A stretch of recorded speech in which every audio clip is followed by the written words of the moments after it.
திருத்தூதர் பணிகள் அதிகாரம் 8. அந்த நாள்களில் எருசலேம் திருச்சபை பெரும் இன்னலுக்குள்ளாகியது. திருத்தூதர்களை தவிர மற்ற அனைவரும் யூதேயா சமாரியாவின் நாட்டுப்புறம் எங்கும் சிதறடிக்கப்பட்டு போயினர். இறைப்பற்று உள்ள மக்கள் தேவானை அடக்கம் செய்து அவருக்காக மாரடித்து பெரிதும் புலம்பினர்.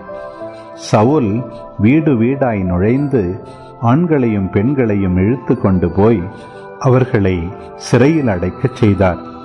இவ்வாறு அவர் திருச்சபையை அழித்து வந்தார். சிதறிய மக்கள் தாங்கள் சென்ற இடமெல்லாம் நற்செய்தியை அறிவித்து வந்தனர்.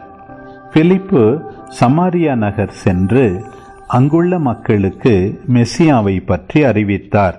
பிலிப்பு சொன்னவற்றை கேட்டும் அவர் செய்த அருமடையாளங்களை கண்டும் வந்த திரளான மக்கள் ஒரு மனத்தோடு அவருக்கு செவிசாய்த்தனர். ஏனெனில் பலரை பிடித்திருந்த தீய ஆவிகள் அவர்களிடமிருந்து உரத்த குரலுடன் கூச்சலிட்டு கொண்டே வெளியேறின. முடக்குவாதமுற்றோர் காலூனமுற்றோர் பலரும் குணம் பெற்றனர். இதனால் அந்நகரில் பெரும் மகிழ்ச்சி உண்டாயிற்று.